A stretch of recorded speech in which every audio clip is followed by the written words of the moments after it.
Welcome back, everybody. I'm Taylor Riggin with golfswing.com. We're in our bunker series today, and we're going to talk about getting you into a great setup and talk about the swinging motion. So if you struggle with confidence in the bunker, this video is for you. If you can nail your setup, that's going to go a long way. So let's talk about this. This weekend we saw a pretty astounding shot out of Jordan Spieth to win the Travelers. He hit a beautiful shot that ended up winning him the championship in a clutch situation. And so I wanted to share with you some of the things that the top players do to get set up for a bunker shot. First of all, I want you to take a stance that's nice and full. It doesn't have to be super wide, but we don't want to get too narrow here. Get a good stance. We're going to dig our feet in just a little bit, just to grab a little bit of extra stability here.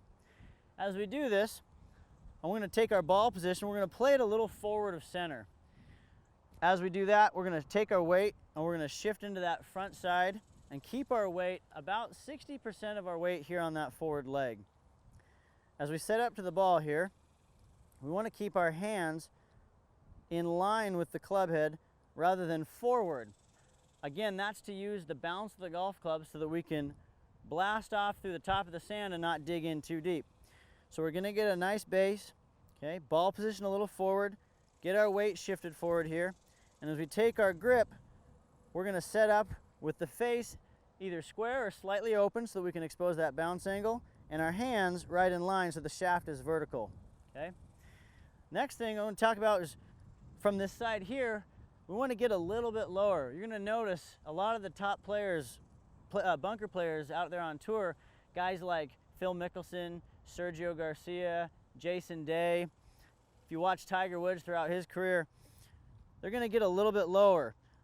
That's going to really help them come through and take a nice shallow patch of sand right through the sand trap, right underneath that ball, and help lift that ball up and out of the bunker. So we've got our stance, we dug in a little bit, ball position is forward, weight shifted a little into that forward side. Take our grip with a little bit of an open face here, and our hands, instead of being leaned forward, can be right there. From here, let's talk about the swinging motion.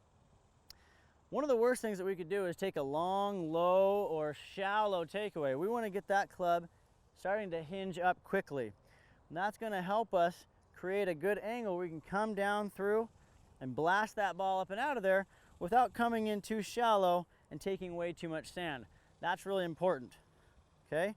So we want to take a nice full swing, get those shoulders turning, get those hinges, those wrists hinging, so that we can get that club up and bring it back down. And what we're looking for is a nice little patch of sand about 3 inches behind the ball so we can blast that ball up and out of the bunker. One thing to keep in mind is you want to stay relaxed. Don't get herky-jerky, don't get tense.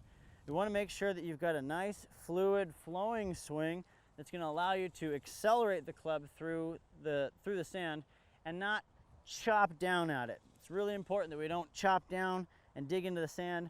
We're going to create a nice wrist hinge, a nice turn, accelerate that club through.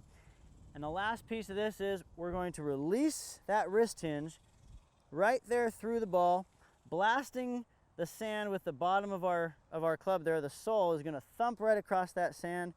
We're going to finish forward towards our target. Right here, finish at our target, and we're going to hit great bunker shots. So get set up this way, master your setup. It's going to go a long way into taking your bunker game to the next level.